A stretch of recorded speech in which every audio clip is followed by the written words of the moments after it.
പുതിയ സംസ്ഥാന അധ്യക്ഷനായ രാജീവ് ചന്ദ്രശേഖറിലൂടെ കേരളം എങ്ങനെയും പിടിച്ചെടുക്കാനുള്ള തന്ത്രമൊരുക്കുകയാണ് ബി.ജെ.പി. ഇപ്പോൾ.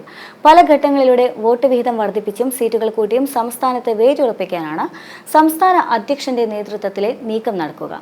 ലോക്സഭാ, നിയമസഭാ തെരഞ്ഞെടുപ്പുകളിൽ ഓരോ സീറ്റ് ലഭിച്ചതും പല മണ്ഡലങ്ങളിലുമുള്ള മികച്ച മുന്നേറ്റവുമാണ് ബി.ജെ.പി. കേന്ദ്ര സംസ്ഥാന നേതൃത്വത്തിന് ശുഭപ്രതീക്ഷ നൽകുന്നത്. പല കാലങ്ങളിൽ ബി.ജെ.പി. സംഘപരിവാർ വിഭാഗത്തിൽ നിന്നും അടിത്തട്ടിലെ പ്രവർത്തനത്തിലൂടെ കടന്നു വന്നവരാണ് ഇതുവരെ പാർട്ടിയെ കേരളത്തിൽ നയിച്ചിട്ടുള്ളത്. നിലവിൽ സംഘടനാ നേതൃത്വത്തിലേക്ക് കൂടി രാജീവ് ചന്ദ്രശേഖറിനെ പോലെ കോർപ്പറേറ്റ് സംസ്കാരമുള്ളവർ എത്തുമ്പോൾ സംഘടനാ തലത്തിൽ എന്ത് മാറ്റമാണ് ഉണ്ടാവുന്നതെന്നറിയാൻ ഇനിയും സമയമെടുക്കും. പ്രത്യക്ഷത്തിൽ ബി.ജെ.പി. സംഘപരിവാർ മുഖം രാജീവിനില്ല എങ്കിൽ പോലും കേന്ദ്ര ആഭ്യന്തരമന്ത്രി അമിത്ഷായുടെ അടുത്തയാളായാണ് അദ്ദേഹം എത്തിയത്. അതുപോലെ തന്നെ സംഘപരിവാറിലെ പല പ്രമുഖരും അദ്ദേഹത്തോട് ഏറെ അടുപ്പം പുലർത്തുന്നവരുമാണ്. എന്നാൽ സംഘപരിവാറിലൂടെയോ ബി.ജെ.പിയിലൂടെയോ അല്ല അദ്ദേഹം വളർന്നു വന്നത് എന്നതും ശ്രദ്ധേയമാണ്.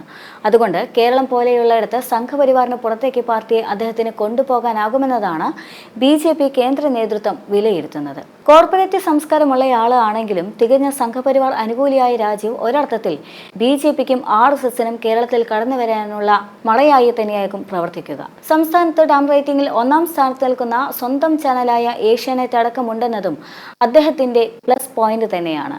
E.P. ജയരാജൻ LDF കൺവീനർ ആയിരുന്നപ്പോൾ അദ്ദേഹത്തിന്റെ ഭാര്യയുടെ പേരിലുള്ള വൈദേകം റിസോർട്ട് രാജീവ് ചന്ദ്രശേഖർ വാങ്ങിയതുമായി ബന്ധപ്പെട്ട് വിവാദമുയർന്നിരുന്നു. സംസ്ഥാന അധ്യക്ഷ പദവിയിൽ എത്തും മുൻപ് തന്നെ രാജീവ് ചന്ദ്രശേഖറിന് CPM ഉന്നത നേതൃത്വവുമായി അടുത്ത ബന്ധമുണ്ട് എന്നത് തന്നെയാണ് ഇത് നൽകുന്ന സൂചനയും. നിലവിൽ 16% വോട്ടുകൾ 30% എത്തിക്കുക എന്നതാണ് ബി.ജെ.പിയുടെ ആദ്യത്തെ പദ്ധതി. അത് പൂർത്തിയായി കഴിഞ്ഞാൽ പലയിടത്തും അവർക്ക് സീറ്റുകൾ ലഭിക്കുകയും ചെയ്യും. ഇതിനുവേണ്ടി 35,000-ൽ പരം വോട്ടുകൾ ലഭിച്ച 60 മണ്ഡലങ്ങളിൽ ശ്രദ്ധ കേന്ദ്രീകരിക്കാനാണ് പദ്ധതി. ഇനിയുള്ള പ്രവർത്തനങ്ങൾ ഫലം ലഭിക്കുന്ന രീതിയിൽ വേണമെന്നതാണ് പാർട്ടി ആലോചനകളിലൂടെ തീരുമാനമെടുത്തിരിക്കുന്നത്. ബിസിനസ്സുകാരൻ കൂടിയായ രാജീവ് ചന്ദ്രശേഖർ ഈ രീതിയിൽ തന്നെയാകും പ്രവർത്തനങ്ങളുടെ പദ്ധതി രൂപരേഖ തയ്യാറാക്കുക. നിലവിലെ പുതിയ ജില്ലാ അധ്യക്ഷന്മാരിൽ ഭൂരിഭാഗവും ആദ്യ തവണ സംസ്ഥാനത്തെത്തുന്നവരായതുകൊണ്ട് തന്നെ ഇത്തവണ വലിയ മുന്നേറ്റം ഉണ്ടാകുമെന്ന സൂചനയാണ് ബി.ജെ.പി. നൽകുന്നത്. എന്നാൽ സംസ്ഥാനത്തെ പാർട്ടിക്ക് ഒന്നും ചെയ്യാനാവില്ല എന്നും ഇവിടെ CPMന്റെ B ടീമായാണ് സംഘപരിവാർ പ്രവർത്തിക്കുന്നതെന്നതുമാണ് UDFന്റെ ആരോപണമായി വരുന്നത്. അതേസമയം തന്നെ ബംഗളൂരിൽ നിന്നും തിരുവനന്തപുരം ലോക്സഭാ മണ്ഡലത്തിൽ മത്സരിച്ച് പരാജയപ്പെട്ട ടെക്നോക്രാറ്റിനെ സംസ്ഥാന അധ്യക്ഷനായി തെരഞ്ഞെടുക്കുന്നതിലും പാർട്ടിക്ക് ചില അമർഷമുണ്ട്. പക്ഷേ തൽക്കാലം അത്തരം എതിർപ്പുകൾ മനസ്സിൽ വെച്ചുകൊണ്ടിരിക്കാനേ നേതാക്കൾക്ക് നിർവാഹമുള്ളൂ. കാരണം കേരളത്തിലെ നേതാക്കളെ കൊണ്ട് കാര്യം നടക്കില്ല എന്ന് കണ്ടപ്പോൾ തന്നെയാണ് കേന്ദ്ര നേതൃത്വം സംസ്ഥാനത്തേക്ക് രാജീവ് ചന്ദ്രശേഖറിനെ കളത്തിലിറക്കിയത്. എന്നാൽ രാജീവ് ചന്ദ്രശേഖറിനെ അത്ര ചെറുതായി കാണണമോ എന്ന ചോദ്യം മറുഭാഗത്തു നിന്നും ഉയർന്നു വരുന്നുണ്ട്. അതിനുള്ള പ്രധാന കാരണം ശശി തരൂരിനെ പോലെ 3 തവണ വിജയം വരിച്ച ഒരു നേതാവിനെയാണ് 4-ാം തവണ രാജീവ് ചന്ദ്രശേഖർ വെള്ളം കുടിപ്പിച്ചത് എന്നുള്ളത് ശ്രദ്ധേയമാണ്. രാജീവ് ചന്ദ്രശേഖറും ശശി തരൂരും തമ്മിലായിരുന്നു യഥാർത്ഥത്തിൽ തിരുവനന്തപുരം ലോക്സഭാ മണ്ഡലത്തിൽ മത്സരം നടന്നത്. ഒരർത്ഥത്തിൽ രാജീവ് ചന്ദ്രശേഖർ വിജയിച്ച് വരുമോ എന്ന് പോലും തോന്നിപ്പോകുന്ന നിമിഷങ്ങളും ഉണ്ടായിരുന്നു. ശശി തരൂരിനെ സംബന്ധിച്ച് ഒരു ഈസി വാക്കോട് പ്രതീക്ഷിച്ചിരുന്നുവെങ്കിലും അത്ര എളുപ്പമായിരുന്നില്ല കാര്യങ്ങൾ എന്നുള്ളതും ശ്രദ്ധേയം തന്നെയാണ്. ശശി തരൂർ ഒരുപക്ഷെ പരാജയപ്പെടുകയായിരുന്നുവെങ്കിൽ പോലും അതിൽ അത്ഭുതപ്പെടാനില്ല എന്ന് തോന്നുന്ന തലത്തിലേക്ക് ആ മത്സരം മൂർച്ഛിച്ചിരുന്നു എന്നുള്ളതും ശ്രദ്ധേയമാണ്. ഇവയെല്ലാം തന്നെ രാജീവ് ചന്ദ്രശേഖറിന്റെ ഡിമാൻഡ് കൂട്ടുന്നുണ്ട്. മാത്രമല്ല കേരളത്തിൽ ഇപ്പോൾ നിലനിൽക്കുന്ന ബി.ജെ.പിക്ക് അകത്തെ പലതരത്തിലുള്ള പ്രശ്നങ്ങൾക്ക് പരിഹാരം കാണാനും രാജീവ് ചന്ദ്രശേഖറിന് സാധിക്കും എന്ന വലിയ പ്രതീക്ഷ യഥാർത്ഥത്തിൽ ബി.ജെ.പിക്കുണ്ട്. മാത്രമല്ല എലൈറ്റ് വോട്ടുകളെല്ലാം തന്നെ സ്വാധീനിക്കുക എന്ന ലക്ഷ്യവും ഒരർത്ഥത്തിൽ ഒരു രാഷ്ട്രീയ മുഖമുള്ള വ്യക്തി എന്നതിൽ നിന്നും വ്യത്യസ്തമായി അല്പം ബിസിനസ് പാരമ്പര്യമുള്ള വ്യക്തി എന്നതിലേക്ക് കടക്കുമ്പോൾ മറ്റൊരു തരത്തിലുള്ള വോട്ടുകളെ കൂടി സ്വാധീനിക്കാൻ സാധിക്കുമെന്ന പ്രതീക്ഷയുമുണ്ട്. മാത്രമല്ല ടെക്നോളജിയുമായി ബന്ധപ്പെട്ട് നിൽക്കുന്ന വ്യക്തി ആയതുകൊണ്ട് തന്നെ അത്തരത്തിൽ ടെക് വോട്ടുകളെയും അഥവാ യുവാക്കളെയും സ്വാധീനിക്കാൻ സാധിക്കുമെന്ന പ്രതീക്ഷയും ബി.ജെ.പിക്കുണ്ട്. എന്നാൽ ബി.ജെ.പിയുടെ അധ്യക്ഷ സ്ഥാനത്തേക്ക് ആദ്യം വരാനിരുന്ന നേതാക്കൾക്കെല്ലാം തന്നെ കൃത്യമായി തന്നെ ഓരോ പക്ഷവും ഉണ്ടായിരുന്നു.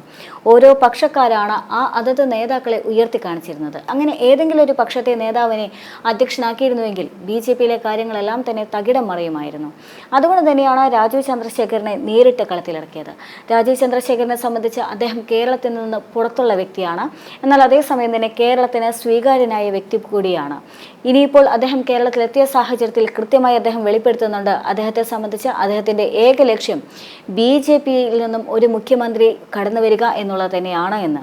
BJP-യിൽ നിന്നും ഒരു മുഖ്യമന്ത്രിയെ ഉണ്ടാക്കിയെടുത്തിട്ടേ അദ്ദേഹത്തിന്റെ ജോലി നിർത്തൂ എന്ന് പറയുന്നിടത്ത് BJP-ക്ക് ഇനി വലിയ പ്രതീക്ഷയുണ്ട് എന്ന് വേണം കരുതാനായി.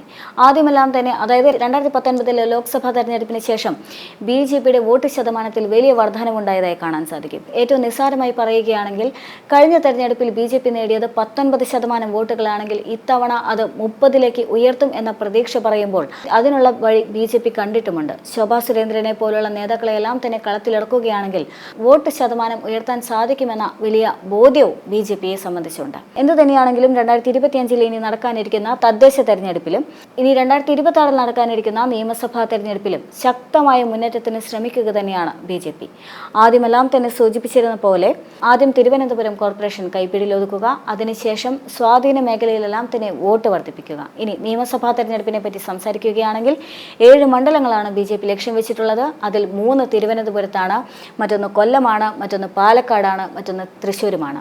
ഈ മണ്ഡലങ്ങളിലെല്ലാം തന്നെ BJP-ക്ക് ഏറെ സ്വാധീനമുണ്ട്. BJP ഒരർത്ഥത്തിൽ ഇഞ്ചോടിഞ്ച് പോരാട്ടം നയിക്കുന്ന മണ്ഡലങ്ങൾ തന്നെയാണ്. ഒന്നുകിൽ 2ാം സ്ഥാനത്തെങ്കിലും എത്താൻ സാധിച്ച മണ്ഡലം തന്നെയാണ്. സ്വാഭാവികമായും ഈ മണ്ഡലങ്ങളിലെല്ലാം തന്നെ ഒന്നുകൂടി പ്രവർത്തിക്കുകയാണെങ്കിൽ ഒരുപക്ഷെ മുൻനിരയിലെത്താൻ സാധിക്കും എന്ന വിശ്വാസവും BJP-ക്കുണ്ട്. അങ്ങനെ സംഭവിക്കുകയാണെങ്കിൽ 2021-ൽ ഒരു സീറ്റായിരുന്നത് 2026-ലെ നിയമസഭാ തെരഞ്ഞെടുപ്പിലേക്ക് എത്തുമ്പോഴത്തേക്കും 6-ലേക്കോ 7-ലേക്കോ വർദ്ധിക്കാനുള്ള സാധ്യതയുണ്ട്. അത് BJP-യെ സംബന്ധിച്ച വലിയ നേട്ടം തന്നെയായിരിക്കും. പ്രത്യേകിച്ചും രാജീവ് ചന്ദ്രശേഖറിന്റെ നേതൃത്വത്തിലാണെങ്കിൽ അദ്ദേഹം പറഞ്ഞ ഇനി BJP-യുടെ മുഖ്യമന്ത്രി എന്ന പദത്തിലേക്ക് അധിക ദൂരം ഉണ്ടാവുകയില്ല എന്നുള്ളതും ഇവിടെ എടുത്തു പറയേണ്ടതാണ്.